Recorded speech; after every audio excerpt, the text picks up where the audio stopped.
Welcome to Ripple Effect Connection. I'm your host, Kristi Hujik. You all know that it means a lot to me to talk about the nervous system and the downstream effects of stress on the body, both physically and mentally. I've brought it up many times on this podcast, and many guests have spoken about this very topic.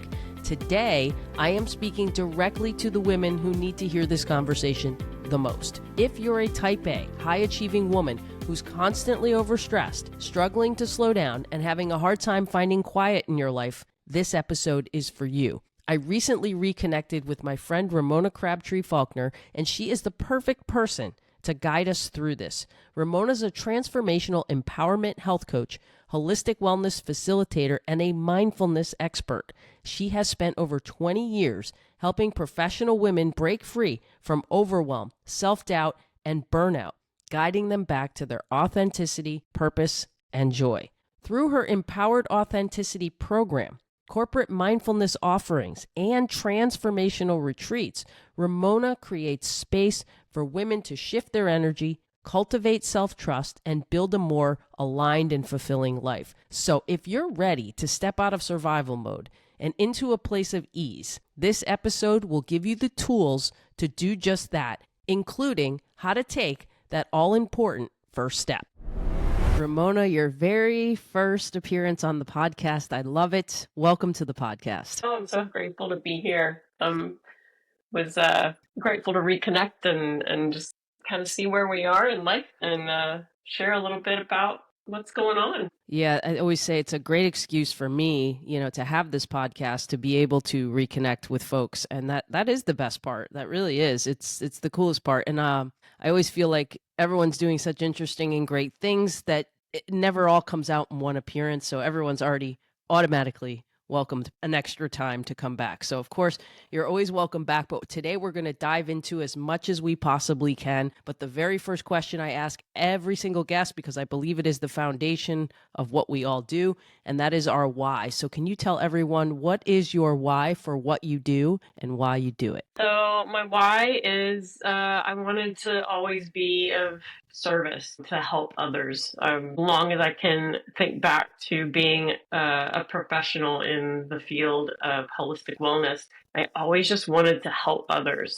And most recently, that has been kind of laser pointed in a very specific direction, especially because of the experiences I've had working with professional women that are burnt out and overwhelmed and overgiving and living under a perfectionist mindset that is causing them suffering. And so I really wanted to find a way to support that demographic that was finding their way to me naturally, right? So when you have something that's naturally finding its way to you, in my opinion, that's usually a sign that you have a purpose in that. So As I started to really look over the field of clients and what they were coming in for was all the same. It was primarily professional women that were in their maybe mid 40s or 50s and kind of hitting a wall and needing to find other ways to navigate what was going on for them. So that's my why. I want to support that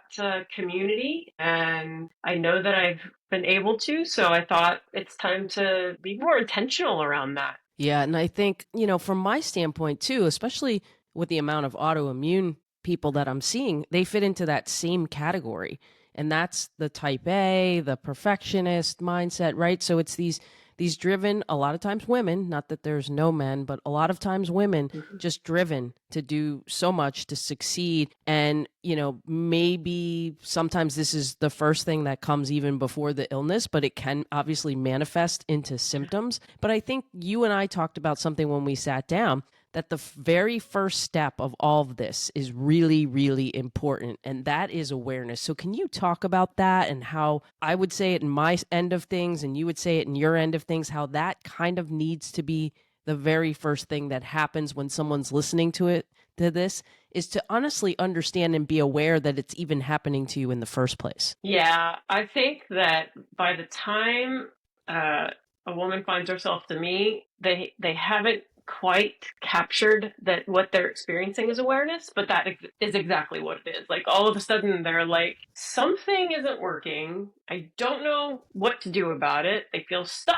They feel overwhelmed. They feel stressed out all the time. They feel like a lack of inspiration or passion in their life. And they just know that something isn't working and they can't quite put their finger on exactly what it is, but they show up and sit across either the room or the camera from me, and they're dropping down all of these same concerns that they don't know what to do. And to me, that is the first step, is knowing that you don't know what to do and you need help. So awareness in the work that I do is about actively becoming aware instead of it being a passive awareness, which is, like I said, ultimately what has driven someone to my door or to my website. Is all of a sudden there's just this lackluster, there's something's missing, can't figure out what to do. And little do they know that's that higher self cultivating a highlighted point of awareness that something needs attention. So for me, in the work that I do, that's the first step, is actually cultivating intentional awareness. And intentional awareness is taking a look at yourself from a scope of kindness and compassion, and recognizing what it is that has happened that got you where you are. Now, I'm not a counselor, I'm a coach. So the difference between that for me is that I want that microscope, or that visual, that reflection, to be done for self understanding. And once you have at least an understanding of what's not aligned, what's not working, what's causing you distress, then you can actually take action and do something about it. So that awareness piece is the most important key that you could have to unlock your transformation, your self-exploration, your development, your growth. You just have to be willing to do the hard work, which is cultivating that awareness, learning how to step outside of whatever it is that's going on and look at it from a different perspective. So when you're talking to the people listening, right, and what does this look like for them? So can you give them, because again, there's going to be some people that be like, oh, this doesn't really apply to me. Like, give them a sense of what this looks like and how you're kind of parsing out exactly what this does look like. Because you're asking them questions, right? You're helping them really come up with the solution, which is what we do too on our end of things, right? I always tell people, I don't have the answers, you do. Yeah. But I'm just trying to help you get to them by asking these questions. So what are some of the ways you parse this out and what it looks like and how it's manifesting in their lives? Yeah. So, primarily what I had done is I've created a program that allows the individual to do some self-work with themselves. And then when they come into me, oftentimes what happens is they come in and they've listed out everything that didn't happen first. And that's our perfectionist mentality. That's our I have to do everything right mentality. It's whatever programming we have within us that tells us this is what looks like success. Right. So a lot of what I'm doing is listening and then asking them questions that then help them tap into the truth for themselves. So whether the questions are, here's this program, I want you to go in and listen to this meditation and then take these journaling prompts and see what comes up. Well, even when they do that, we still want to tease out more. Right. So their time with me, when they're actually with me, is me seeing it. So I think that's one of the gifts that I have claimed for myself in my own journey, is that I have this innate ability to see the potential for every person that I'm in time with, right? I can see all of the possibility. And most often they're struggling to see that. They're struggling to see their potential. They're struggling to see the possibilities, because all they can see is the roadblocks or the things that have them stuck in it. So a lot of my work is, yes, giving them tools and teaching them how to utilize said tools. But ultimately, my goal is to support them in being able to live using those tools. So there's time at home that they do work independent, But then the time that they're spending with me, I'm kind of showing them how that tool can apply by asking them the questions that I would ask myself in that situation, because they're mirroring some part of me and I'm mirroring some part of them. And I think that that's the beauty of this self-exploration work, is that you attract like. And because of that, we can see each other in one another. And when you can feel seen, when you can really be seen, vulnerability is allowed. Yeah, for sure. And so many people, they don't have that component where they are seen, whether it's by themselves or by people around them, where they don't, they really don't, they don't get that, Yeah.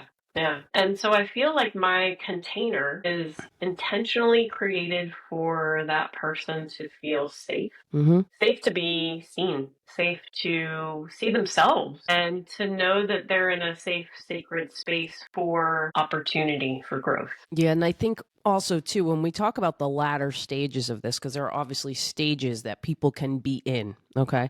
And we get to the burnout stage, which means you've been doing this a long time. And so we get to this burnout phase, like from our standpoint in health, it can affect everything, right? Adrenals start prioritizing other things besides, what they're supposed to do with when it comes to cortisol or hormones and things like that. So from a physical standpoint, we can obviously manifest into symptoms. But when you see someone going towards that burnout phase or in that burnout phase, what does that look like when they get in front of you? What does that look like? Well, as I said before, attract like, right? So I can speak from my own experience with that. Burnout looked like hustle. Burnout looked like pressure. Burnout looked like overeating, undercare for self. Burnout looked like stress and a lack of desire to do anything. I mean, there were days that just getting out of bed was effort. And I see that in others. And so, once someone's hit that point, there's going to be a lot of intentional effort that has to be put in to shift that. You started out with the why, and it didn't occur to me till right now that that's part of the why. Is because I was there and I did it and I experienced it, and it was messy. And I had to really dig in to the work that I teach in order to bring myself up, to raise back up, to shed the things that need to be shed. And most oftentimes, that's the biggest part of burnout, is you have to be willing to let go. For So sure. yeah, by the time you're burnt out, it's you're pretty deep in it. You're pretty deep in all of the things, and ultimately living is just a task. So how does mindfulness and energy healing kind of help in combating stress and burnout? Because again, I think it's the trying to give the people a vision who may not really understand the role. They hear energy healing, things like that. They're not really exactly sure what we're talking about. So how does the mindfulness and that energy healing, go toward helping that? Like, what does that look like? So, when we are hitting these intense levels of stress and burnout, we're so far away from quiet. The mind is super, super busy. It's constantly on. Maybe we're not sleeping at night. Maybe we're consumed by the projects that are not as important as we have decided that they are, right? What mindfulness and energy work do, and I bring energy work into even the coaching program. Like, so much of the Empowered Authenticity program is about you understanding energy and understanding how your energy is speaking to you and where you need to give attention to it, right? So if we can understand, let's just talk about going to the beach. So the beach is my safe haven. It's my sacred, nurturing space. Nature in general is that for me, but 100%, you put me on a beach and I'm sitting in a chair and I am staring at those waves that are coming crashing into the beach and then returning. There is a rhythm. There is a rhythm that happens when you're in nature that brings your frequency into alignment. So you are buzzing at the same frequency. So let's talk about the difference between the frequency of being at the beach and the frequency of being in downtown somewhere. Yeah. Big difference. So I'll share this story because I think it's relevant. Several years ago, I felt inspired to go to New York City and participate in the summer solstice event where it was yoga in the middle of Times Square. And this was for me this culmination of two very primary aspects of me as a human being. I was a theater major, so being in the middle of Times Square was right in the middle of this one part of my life. And then doing yoga was this other part of my life. And it was this conversion of these two loves that I had throughout my whole life. And the point of doing yoga in Times Square was about letting yourself find peace in chaos. Yeah. It was great. I loved it. I loved the experience. And then I got on a flight to come home, and that trip ignited a year-long panic attack. Yeah. And maybe it was already there and I didn't have the awareness of it prior to that experience, but I'd never been in a large city like that. I'd never traveled from Queens into the city every day for the 3 days that I was there. I never stayed in an apartment in Queens in a neighborhood that I didn't know, in an environment that was very, very foreign to me. And then I come home and I'm anxious all the time. I'm on edge all the time. I don't think I slept one night I was there because I was in this very foreign experience. And that is a frequency. Yeah, it could be EMF sensitive too, and the EMFs that are in a city, you know, there's that can contribute to that too. Yeah. So having been a Florida native, like I didn't grow up in a big city like that. Downtown Orlando is a city, but it is certainly not like New York City. So there's two very different energy signatures between the beach and New York City. And my body could not handle, at that point in time in my life, the energy signature of that city. And so I had to do a lot of work. I had to meditate more. I had to get some help on some physical things that were happening. I had to get real with why it is I was having anxiety. And it wasn't just that energy frequency, it just amplified it.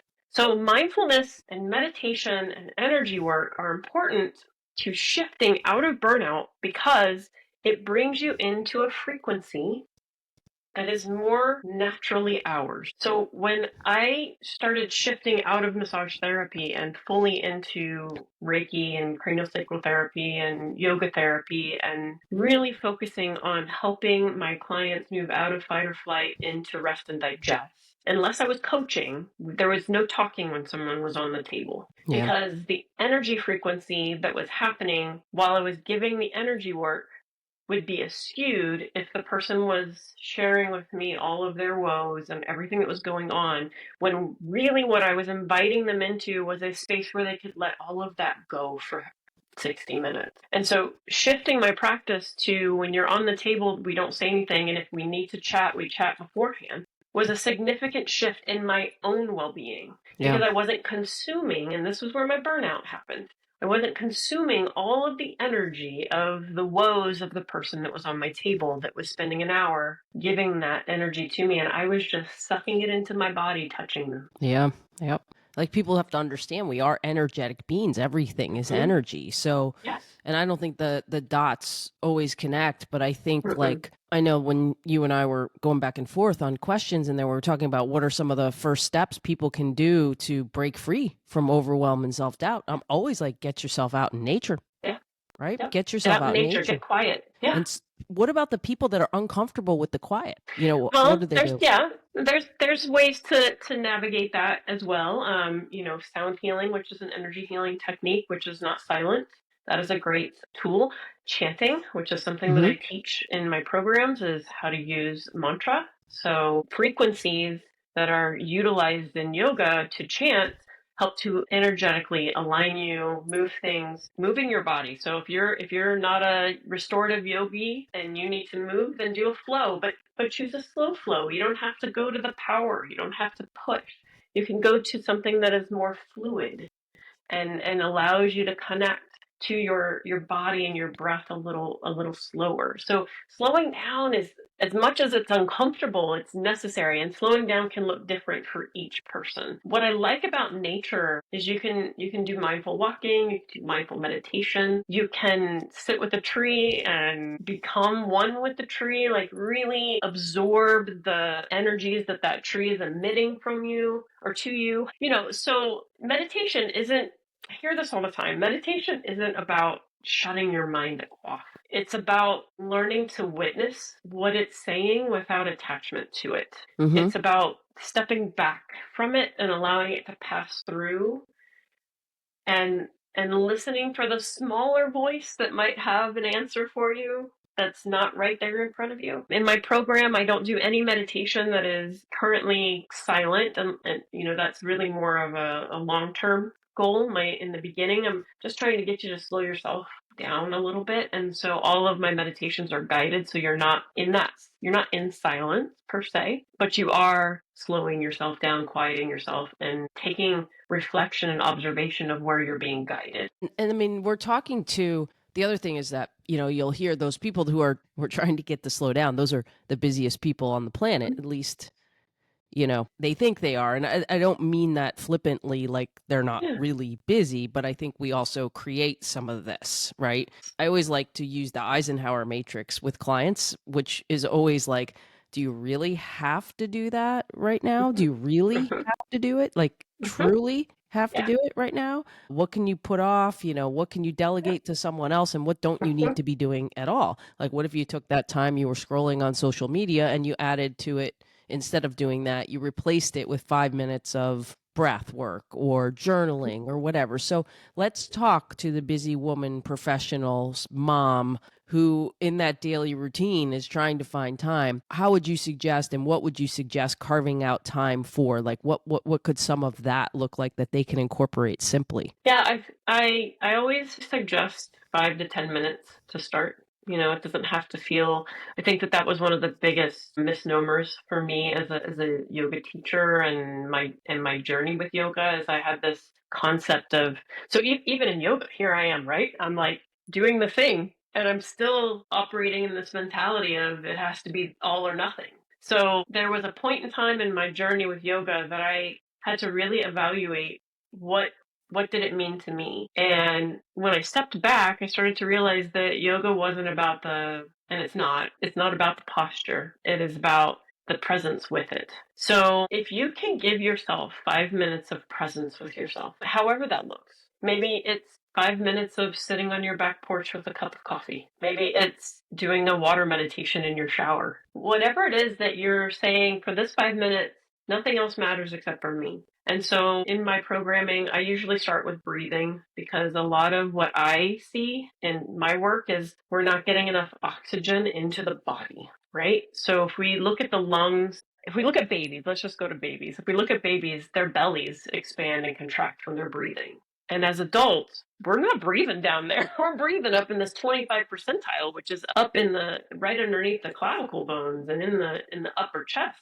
when really we need to be dropping down into that 75%, which is opening those lobes and letting them expand and bringing more oxygen in, because we have old used breath sitting at the base of those lungs that's not being touched because we're breathing too shallow. Learning to breathe deeply is probably the very first thing that I teach anyone, as far as yoga or even in meditation. Like, the first meditation that's in my program that you experience is breathing, because when you have more oxygen in all of your organs, but especially in your brain, you're able to see things more clearly, Yeah. period. Yeah, and I mean, I think it's such a great tool because it's simple in that you can use it at any point in time. Using it throughout the day when you're at work in a stressful situation, like you can't really take deep cleansing belly breaths and be stressed at the same time. So, like, it's a nice tool to have to rely on, like, at any point in time. I think some of the mistakes, and see if you would agree with this, some of the mistakes I will see people make is that they think that this is just a nighttime thing before they go to bed. And the thing about it is, it's like, if I always kind of use the analogy, if you try to stop your car and slam on the brakes from 100 miles an hour, that's going to be a lot harder than if you're going 25. So what if we could have these 3 anchor points during the day where you're kind of checking in with yourself and you're kind of doing these things throughout the day? Is that something that you teach, talk about, and maybe feel helpful for people to try to kind of get their bearings even during the day, and this is not just a nighttime routine? Well, and again, I think that it's practice, right? Yeah. So practice is what makes something accessible. We talk about this on the mat, like what you're practicing on the mat, how's it carrying on in your life, right? So that's why yoga is called a practice and not Mm-hmm. something else. It's because every day you show up, you're going to be a little different and you're going to have a different experience and you're going to awaken something different and you're going to feel different and you're going to have an aha that's different every time. And so breath work, meditation, quiet time, mindfulness is a practice. And Yep. without practicing it, you can't access it when you need it. So Exactly. it's like telling Michael Phelps, you don't need to go practice your laps there. You just hop in the pool and win that gold medal. That ain't gonna happen, Right. right? Right. So how does it happen? Because he showed up and he did the work every single day. It's the same thing. Mm-hmm. It's just with something that we do from the moment we are born. Yeah. Is breathe, is allow ourselves to be with it. So my suggestions are, and it varies person to person because I don't know your life. I don't know what you're willing to do. What I can say is that you have to be willing. You have to be willing to dedicate yourself to whatever practices you're choosing to help you become more intentional, become more mindful, become more purposeful, because transformation doesn't happen by osmosis, it happens through practice. And so if you're willing to put on your calendar, okay, I'm going to wake up every morning before I even get out of bed, I'm going to press play on a 5-minute meditation for breathing. And then at lunch, I'm going to sit down outside and I'm going to press play again for that 5 minutes of meditation. And then at night, I'm going to press play again. Yep. And actually at night, I would suggest you do something like a body relax, a body awareness, body scan, where you're kind of allowing your body to be observed, and you're softening and you're relaxing the body and you're sinking into the moment more and more and more, because then it's going to help you get to sleep. But it's a choice. Yeah, for sure. And I think we kind of try to talk about it too. Like you make it like a hygiene practice, Mm-hmm. You brush your teeth every day. But yeah, it's the thing that you want it to be familiar, because in times of need, in the most dire times of need, you don't want something to be unfamiliar, because that creates more stress. So you have to have a familiarity with it and a trust that this is something I can rely on, right? This is something that I can lean on in this situation. Yeah, I remember when I started incorporating this practice of breathing more, and my husband, I would take a deep breath and sigh it out. What's wrong? I'm like, nothing. There's tension building up in my body. I can feel it. I gotta let it out. So I'm taking a breath so I can do that and I can get some clarity. And now, like, it's just second nature. If I'm feeling tension, I breathe. I remember sitting with my niece and my son, and they would be upset, and we would be like, just take a deep breath in, just inhale and exhale, and then we would talk through whatever it is that was causing the tension. And I don't remember being taught to do that as a child. Yeah. So I would imagine that there's other adults that were not taught to do that as children, as I was not. And that is not to say that that's everyone. But the reality is I know from my own experience, I didn't know how to navigate that tension, and then it became a year-long panic attack. So, retraining your brain is ultimately what I'm guiding anyone towards. And this is what my approach with mindfulness and mindset and meditation is about. It's understanding what makes you tick, why you're there, and what can you do to help yourself shift out. Yeah. Yep. No, that's a great way to simplify it. And then when you're doing this, right, you have explained the different ways you have to do this. So you've got a program, but also to the retreats. I really love that idea, because I've just seen so many people go on these retreats and they're life-changing, because then you kind of don't have a choice. Like, this is all you're going to really think about. We're taking away the external noise. So I want to talk about, just as we get toward the end, talk about the things you do have available for people to whatever feels right for them to do this kind of work. Yeah, so I have several different avenues. So one is my Empowered Authenticity program, and this program is designed to be experienced over 4 months, just to teach you the foundation that you're integrating these tools into your life. Again, a lot of times we pick up a book and we read it and we're like, that's great, I really want to do that, but we don't know how to apply it. So that was the inspiration behind building programs that help take the concepts and the ideas and the tools that I've collected over my entire adult life and teach them to others so they can actually apply them in a way that feels accessible.